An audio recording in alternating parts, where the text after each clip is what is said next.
Josh. Hi everyone, I'm Danielle. And welcome to our YouTube channel, Mr. and Mrs. B UK.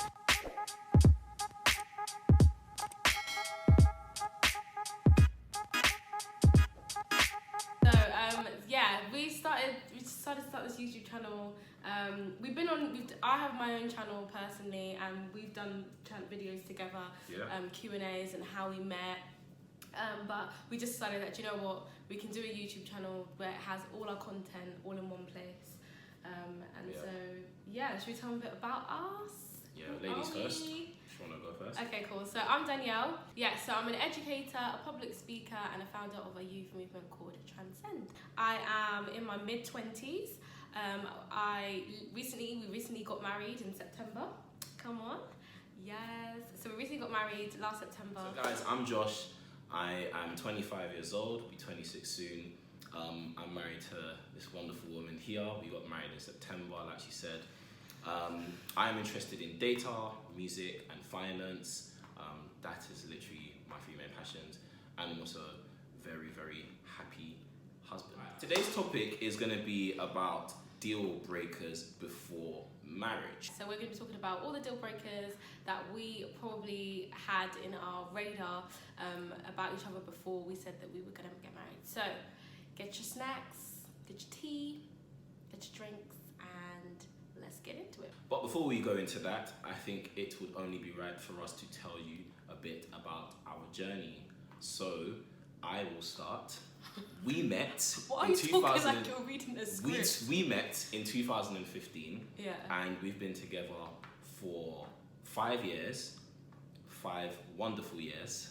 And we met whilst we were in university. She was in Manchester, I was at Surrey at the time.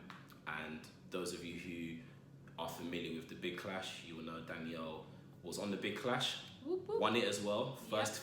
Only female captain to win it, I think, in history. Ooh, I don't know.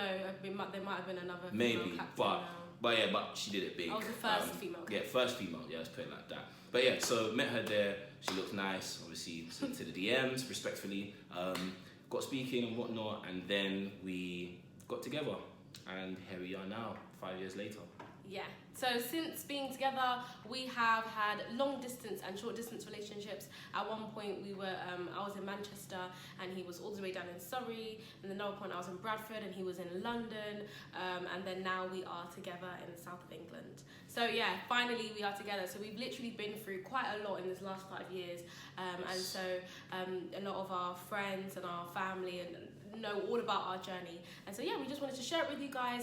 And so what you should expect on this YouTube channel is what do you expect to see? Okay, so we are young and married, and so a lot of our content will just be us basically figuring this whole life out about being young and being married. We're also building our businesses. We're both entrepreneurs, so we'll probably be sharing some basically just how that is being young, being married, and being entrepreneurs and building. So expect to see lifestyle content, expect to see marriage and relationship content, and also expect to see things about our business and what we're trying to build together. And faith, that too. Okay, do you want to start? Okay, so basically I had a number of deal breakers before. Okay, so basically that's how it sounds when you talk. Yeah, okay, right. So anyway, 'cause that's how she talks. But anyway, so I had a few deal breakers before we got married. I think my main deal breaker, which I'll start with, was I needed to be with a woman who loves the Lord. Yes, you might say it is cliche, but that was a deal breaker for me. Yeah. Because I have a specific purpose in life, and so who I'm going to live with and do life with, they also need to be aligned with that purpose. So that was an important deal breaker for me. Yeah, I'd definitely say the same. That's definitely an important deal breaker. You have to be a Christian, but also just not a Christian by name, but living as a Christian. That was important for me. But then obviously where the stage that I was in, I remember that I was like in uni. So yeah, probably even my mindset then is probably still a bit different now. But Definitely. Right, so tell us about a deal breaker of yours. A deal breaker of mine, I would probably just say you have to have drive and ambition.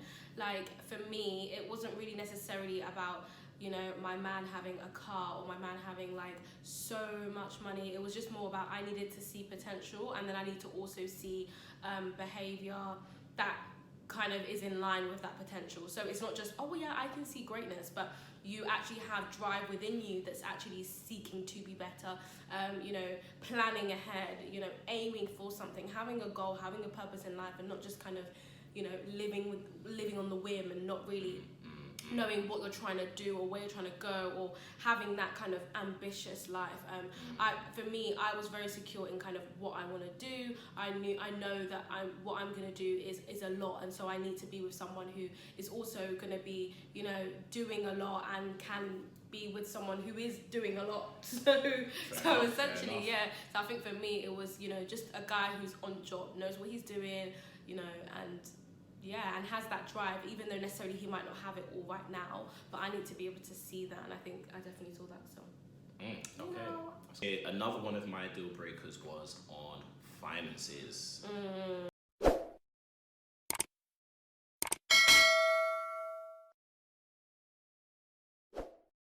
So for me, I had always been raised to, you know, really take care of money. So money management was a very big thing growing up for me. And the household in which I grew up in, there was like strong emphasis on saving, investing, becoming financially aware from quite a young age. And I wouldn't say I was the most financially literate person, you know, growing up, but I knew enough about money to know what I sort of wanted to see in someone else. And that sort of gave me an indication of the standards that I, you know, could set for myself. And that was actually a big deal breaker for me, just because, like, I think for me at least, I knew that if I was not with someone who could manage their money well, or someone who, you know, wasn't financially aware of things, then it would put, you know, a strain on me personally, and it would also put like our marriage in jeopardy. And I think the great thing about, you know, about Danielle was that, like, from when we met, like, she'd always had plans on how she was gonna like use money. And I think for me that, like, it wasn't even a situation of being with someone who had a lot of money, because there are people who have a lot of money who don't know how to manage it well. And that's something, and I wouldn't say that I have the most money, but I've always sort of, you know, wanted to be with someone who could even, you know, talk, you know, at a certain level with me and sort of speak the same language when it came to like money and financial management. And I therefore saw that in her, and I felt like, yeah, like if we have kids tomorrow, which we will, you know. Tomorrow? No, not tomorrow. If we have kids tomorrow, which we will, you know. Tomorrow? No, not tomorrow, but like, you better. Yeah, like I meant in the future. If we had kids tomorrow and we're raising them, like I basically just didn't want to be the only parent they could come to for financial advice. Or if they want to talk about money, like I don't want them to just come to me. I want them to also be able to come to their mum as well. So that was financial is so key, and I think it definitely challenged me to be on job with my money and stuff. And like I think having someone who, you know, sees money in a different light kind of really does, you know, help you if you're someone who just naturally spends or naturally just can't really seem to control themselves. Having someone who to kind of just basically help you make smart decisions. And I think a lot of it is just being wise with how you spend your money and whatnot, and the fact that, you know, investment is key and what you can invest in and things like that. So I think money was definitely a big thing for you. Yeah, like, definitely. Oh my gosh. Yeah, I literally had to prove myself. Like, we've already been in a relationship for so long, and I had to prove to him, like, okay, cool, like, I actually know what I'm doing. But it wasn't necessarily that you expected me to have loads of money. It's just that you just, do you know what I mean? You just it's just, to see it was more of like, good management. Like, it was literally just the refining of things. So like, she wasn't like a terrible spender, like not like that at all. Like very, I think to be honest, like you're a very good handler of your money. To be honest, I could be a lot better though. Of course, but then we could all be a lot better at things as well. So but we got there anyways. We got there anyway. And she good with her money now. No, what I'm saying. She making that bread. Come on now. Come on now. But go on, another deal breaker. Another deal breaker. Do you know what? I won't even be honest with you. I didn't really have many deal breakers, to be honest. Because I ticked the box? You ticked the box, boo. Like, I mean, I remember I was in uni and I had written, like, all what I wanted in terms of a man. And like literally, I think out of 10, like you definitely got like 8. Like 6 foot. You said 6'3". 6'3". Which was like, anyone that knew me in uni knows, like, oh, what's the one thing that Danielle wanted? Everyone that knew me, I said 6'3". I said you have to be 6'3", and I think I am 5'3".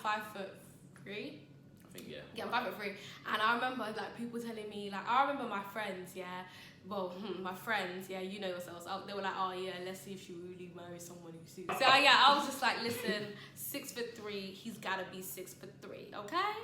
If he ain't 6'3", I ain't calling. So literally, it was a really big thing for me. Everyone that knew me knew that it was, and God knew that it was, and I spoke it into existence. I'd written it down, and literally, my God, I knew He was gonna bring someone to me that was 6'3". I knew it. Now. I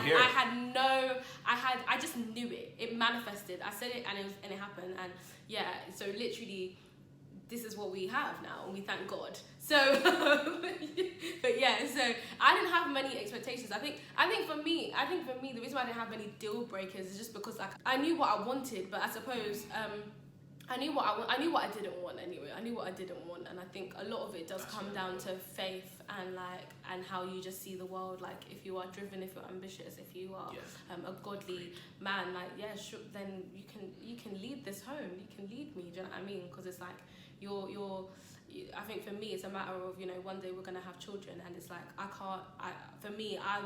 would love to be in a household where, you know, we're both from the same faith, we're both you know, we're not unequally yoked in that sense of where we're both in that mutual understanding, and we can bring up our children in that mutual understanding, in that clarity. So yeah, I don't think I really had many deal breakers.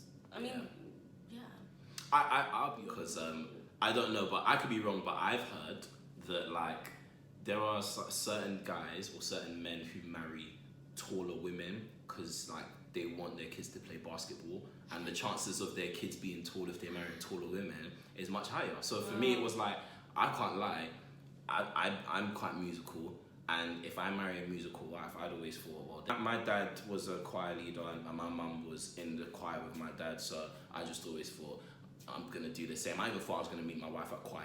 Like I always dreamt I'd be playing keys, and I look up and I'm like, damn. But you did. But it was on stage at Big Clash, so it's not the same. I weren't playing keys and you were singing to another guy. So. But I was thinking about you, boo. But you didn't know me. I know, but I was thinking about my husband. But you didn't know me. I was saying this is my husband. I'm thinking about my husband. Anyways, but yeah, that was my deal breaker. Yeah, so no, I hear that. Musicals are really a big thing. So I've been singing since the age of 11. I've been in my church choir since the age of 11 and led and directed a choir. And then Josh obviously has like literally led a choir from like teens. He's been playing piano since like age 5. And he's written songs and whatnot, and I write songs as well. We're just slacking. We're slacking with the producing, but content coming out soon. Yeah, I think because we're just so business orientated right now. We're really focusing on like what we're trying to do, that we just have to discern when the right time is. But yeah, we're both really, really, really musical. So I think I agree. You gonna give us a little riff line right now for the viewers? You know they waiting. No. You can sing it to me now. You can go on Big Clash and find them. Wow, you see that guy? She don't want to sing for you. You gotta pay still. No, I'm joking. Ooh. Listen, you gotta monetize your passion. Wow. You gotta monetize your passion. They have to pay for you to sing. I'm joking. Of course not. But yeah, a lot of guys though, their deal breakers are like, they don't want to propose till they, you know, have certain things in the car, in the bank. Yeah. Mm-hmm. They want to make sure they have their car. They want to make sure they've got their 3-bed house. They want to make sure that they've got certain things in place before they can, you know, marry. So in that sense, that's a lot very common with guys, I think. Yeah, for true. For sure. As a guy who didn't necessarily wait, like what's your view on that kind of outlook? What would you kind of advise and stuff like that? I think from an outlook perspective on that, I personally struggled with that for a while. I really wanted to get my car. I really pushed to sort of, you know, do my test and whatnot and stuff. And sort of, I was dreaming of getting my nice Mercedes that I could come pick her up in and then drive to go propose to her and then like show her around like my nice, you know, 3-bedroom apartment in Canary Wharf. Point anyway is that I really did want a lot of things before, marrying Danielle. When I say a lot of things, I don't necessarily mean material things. I just wanted to be in a different place in life. I wanted to be mentally more mature, and emotionally more intelligent, and these were like massive things, massive pressures that I was putting on myself. But I think for me, what helped is one, that assurance and confirmation from God that it was time, and secondly, it also helps when you have a woman who isn't putting that pressure on you. Because if I'm honest, like, as much as guys, see and look up to other guys and want to, take after their role models, like, there are a lot of guys who put pressure on themselves because they hear girls say things like, but do you have a car, but do you have this, do you have that? And I think for a lot of guys, that puts them in a position where it's like, actually, no, I'm not ready because I want to build. I've got some guys on my circle that they're saying that they want to build, and the reason why they're not thinking about marriage, some guys even in relationships, they're like, I'm not thinking about marriage because right now I'm trying to build. And there's nothing wrong with building. Like, at the end of the day, it's in your own time. But again, I feel like when you're at the stage where you know that someone's going to be your spouse, for example, and if you're spending all that time trying to build so that you can, have certain things before you marry, you may take too much time, like, 5, 8 years, 9 years, some even 10, I've heard, like, the people who've gone 10 years because they're building. Like, if you're building for a decade and you haven't yet married, what's stopping you from building for another 5 years? Because you'll never really get as much as you really want. You always want more. Do you know what I mean? Especially with men. Men could always do with money. If you have 100k in the bank, you'd want 500, they'd want $1 million. But I guess for me, like, it really, really just did help that, I didn't have that pressure from her. There was obviously certain things that needed to be in place. So yes, you need to have your own house. No one's living in the basement or the roof of their parents' home. Like, that was never going to be the case. Like, but it's like, I didn't necessarily need a car. Do you know what I mean? It's like, and I still don't have one, to be honest. And it's fine. It works out fine, to be honest. Because those things aren't necessarily important right now. It's really just focusing on what do you guys think is important. Assets, not liabilities, guys. Assets. I think coming off of that, I think it's kind of understanding that for me as a woman, I was just like, no, you don't need to have everything. Like, we can build together, and I think it's just being with someone that wants to build with you. I think a lot of guys, they want to kind of build on their own and then like just kind of want to some guys want to stay at home kind of wife and just kind of enjoy all the stuff that they've provided. But if you're with someone who's like me, who is a go-getter and also wants to be building her own, empire and whatnot, why don't we build together? I always feel like 2 is better than 1. There's, as he's building his business, I'm always there like, why don't you do this, why don't you do that, When I'm trying to build my business, he's like, have you thought about this, think about this. I think like we have each other that we're both invested in each other and what each other is doing, that I feel like 2 is always better than 1. So I think for me, I was never like, oh no, you have to make sure you got all of this stuff before, like, because it was just like, why don't we build together and then we can have double that, we can have double what you were trying to plan to build for your family. Why don't we just put it together and we both build on that. So I think it's just kind of like the outlook and the way that you do. Of course, if no one's there, then yeah, cool, focus on your building and whatnot. But if you've actually found someone that you want to marry and things like that, then why not build together? I think that's good. I guess to kind of spin it in a different way for you, because I think the ladies might be a bit more interested in this, is how do you deal with meeting the person that you're supposed to marry, who's going to be your husband, but they're not necessarily where they want to be at right now, but that eventually you're going to marry them. How do you develop that patience to sort of give them that space to grow without feeling like, am I wasting my time here? Should I just go look for someone else to be with and whatnot? Like, how do you find that internal security? Because I know some girls who like they're like, yo, if he can't show me whatever it is that he needs to get in a year or 6 months, then I'm moving on, kind of thing. But if that's your spouse, how do you sort of handle that? I think there's different. I think everything is definitely contextual. So it depends on the context, depends on your situation. But I think one of the main things that you need to make sure is that this is really your husband, like. Because there's no point you invest in bare stuff and it's like, that's not even who you're meant to marry. So I think for me it was that I knew you were my husband. I already had my confirmation. I really knew. You can go watch our videos on my channel from before, you can see all of that. But I already knew. So it wasn't a situation of are you my husband? It was a situation of how best can we make this? How best can we do this? So I think for me, making sure that you really knew, make sure you had that confirmation, you had that peace, you had that answer, whatever it was that you needed. And then looking at the patterns, I mean, that's something that I learned from Josh. You can share about that art, about patterns, about the fact that we're looking for patterns and behaviours that will be able to be an indicator of what they're going to be like in marriage. And essentially, for me, even though, yes, you didn't have like a lot of things that you wanted, and like you're still trying to sort out the whole uni situation and everything, for me it was a matter of, I saw drive, as I said, I saw ambition. And I feel like those things are they're not flimsy things. Like, actually look at the definition on what drive is and ambition. Do you know what I mean? Because when you have those two things, you had a forward thinking attitude. You know, you had a character that was a character in which I believed is great for a husband. Do you know what I mean? Like, these are things as a woman you need to be thinking about. You know, what is your character like? Because yeah, cool, he might not have anything, and then his character's awful as well, and then he becomes himself a liability, and it's just like,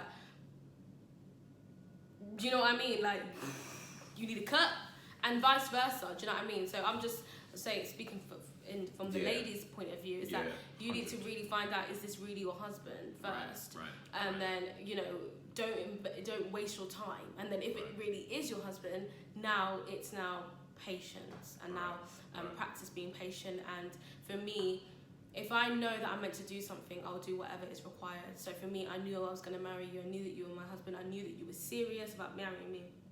So it was just a matter of, you know, encouraging you in what you're doing. And I think that's naturally what I do. That is even my business. It's all about helping people build their visions. And so for me, even just being as a partner, I feel like I just naturally would encourage and try and help you whilst you're building your thing. And I think that gave me the patience, because I'm helping you, I'm focusing on what you're focused on and helping you in that. And then time went faster, and then now we're here. Cool. Okay, as a way to just sort of nicely wrap and conclude this, I think Danielle mentioned earlier about the whole patterns potential thing, and that's one thing that I've said a few times, which is you're not marrying potential, you're marrying patterns. And I strongly, I might have to tweet that, you know. Come on. But yeah, I strongly believe that, like, for me, like, when I look at the patterns of my character traits, I believe that I humbly say that I believe I was in a position to be a husband, because even though I didn't have every other thing that I wanted, my patterns were an indication of what potentially I would be as a husband to her. So if I'm being rude to her, complimenting other girls, or, you know, not giving her attention, disrespecting her as someone who's just a boyfriend, or if I made it to fiance stage, that would even be insane. But in that capacity, then that tells her all that she needs to know, that, like, this is not going to be someone who's going to love you, treat you with respect in marriage. And I think a lot of people like to tell themselves otherwise, that, oh no, like, I can change them. Like, I hear that line a lot, like, I can change them. Like, no, don't trust me. Like, just give me some time with them. It's like, you're talking about human beings that have lived to a certain age. Like, traits are embedded in people's lives. Like, people don't just get rid of stuff like that. Like, I still have traits in me from when I was 4 or 5. Likewise of her. Like, we're not trying to change ourselves, but we know that, like, we are right for each other. And that's the thing, is that, like, never think that you can change someone's plans. Like, she's settled that, look, if I have to deal with your nonsense for 50 years, this is it. That's what I've signed up for. But I don't think a lot of people are ready for it. You need to be at a place where you are okay and you're happy with the way that person is. I have come to accept that the way that Joshua is, everything, his flaws, his strengths, his weaknesses, the things that piss me off, the things that I love, I've come to accept it as that. So I've not married him continuously thinking that, oh yeah, he's gonna change. I have accepted him for who he is, but then I will encourage and push and motivate and encourage and push him to be all that God has called him to be, you know. And so then yes, of course, that will work on his character. Yes, of course, that will work on those things. But the thing is, I accept him as he is. And I think a lot of people don't accept each other deep down as they are. And so when they come into marriage, they're literally like, wait, what? You do this? Wait, what? You're mad? Wait, what? You're crazy? And it's like, no. You need to, you haven't accepted them. You've accepted your idea of them. You haven't accepted who they are. That's very good. That is very, very good. Yeah. That's a very good line. You've accepted. Yeah, and I think that's probably why we're not stressed. That's why we've had we've been married for how long? 8 months. 8 months, almost 9 months now, like it's been amazing. I mean, I don't want to talk about it. I think you should talk about it as well. So it's not Oh it's no, not just I'm me, happily but for married. me, No, genuinely it's been amazing. happily married. No, and I think it's been amazing. and I think it's been those kind of things of just like, I accept you for the way you are. I'm not moving mad. Do you know what I mean? Like, we're getting upset. Just letting things go, like it's not that deep. Communicating or speaking all the time. We're gonna speak about dealing with conflict soon, and we're gonna give you guys actual examples of times where we've literally gone mad at each other, and like how we dealt with it, and how literally God's wisdom just moved through that. And I think that will really, really help you guys, honestly, because it's helped us so much in these past 8 months. Like, honestly, people have spoken about how their first year of marriage has been so hard and I'm sorry, I can't relate. And it's not I can't relate from a pride place, or I can't relate. It's not about us. It's the fact that God has just really, it's really God. God has just really given us wisdom. Like, I can't even lie to you. God has really just given us wisdom on how to relate with each other, and we've really seen how, you know, you've come from a different setup of family than mine.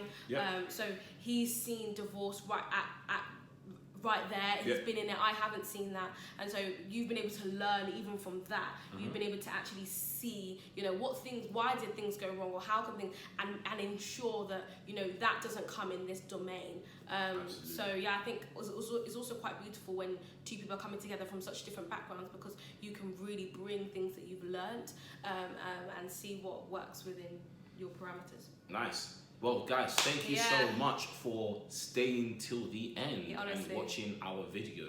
If you like what you watched today, then why don't you give us a like, a comment, and push that subscribe button. Do it now. I'm watching you. Do it now. And the bell. Come on, click the notification bell so that you get more videos from us. So guys, we're really excited to be on this platform in this way and share more videos. Truthful content, transparent content, real examples, real life examples. And so comment below what you want our next video to be, or comment below what you hope to see on this channel, and we will sure to make sure that we cater to you. Alrighty. Well, thanks guys. Bye-bye. Bye.